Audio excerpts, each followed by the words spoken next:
Hi guys, আজকের ব্লগটা একটু আলাদা, একটু ইমোশনাল। কারণ আজ আমি আমার স্বামীর হাত ধরে চলে যাচ্ছে অনেক দূরে, সৌদি আরবে। না ঘরের মানুষ ঠিক আছে বলেছে আজকে কাঁদবে না, দেখা যাক। আরে সব ঠিক আছে, তাড়াহুড়া করতে হবে, সব ঠিক আছে। হ্যাঁ, সাবধানে থাকবি। এটা ধরো মিষ্টি দোকানে একটুখানি বাবা। হ্যাঁ হ্যাঁ হ্যাঁ বাবা। ও মিষ্টি খাওয়া। ওয়েব চেক ইন করা হয়নি মনে করবে, বুঝলেন? ঠিক আছে। আজ আমাদের ফ্লাইট ছিল কলকাতা থেকে মুম্বাই, তারপর মুম্বাই থেকে সৌদি। আমাদের ফ্লাইট ছিল রাত 10:30টার দিকে, তাই দুপুরবেলাতেই আমরা রেডি হয়ে বেরিয়ে পড়েছিলাম মা বাবার আশীর্বাদ নিয়ে।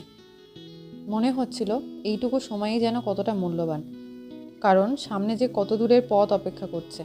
কে জানে আবার কবে সবার সাথে দেখা হবে। ঠান্ডা তো দিতে পারি।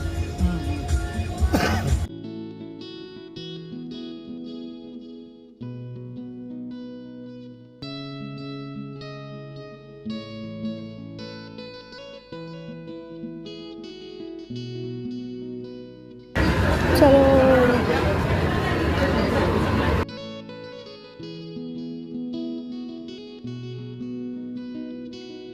যাওয়ার আগে বাবার বাড়ি যাওয়া আর হয়ে ওঠেনি, তাই মনটা একটু হালকা ভারী ছিল। মা বাবাকে ছেড়ে এত দূরে যাওয়াটা সত্যিই সহজ নয়। বিশেষ করে আমি যেহেতু একমাত্র সন্তান, তাই দুঃখটা যেন হাজার গুণ বেশি হয়ে যায়। তবুও সমস্ত আবেগ সামলে মুখে হাসি নিয়ে স্বামীর হাত শক্ত করে ধরে এগিয়ে চললাম এক নতুন জীবনের পথে, এক নতুন দেশে। ওই পিঠের ব্যাগটা, পিঠের ব্যাগের চেনটা ছিঁড়ে গেছে।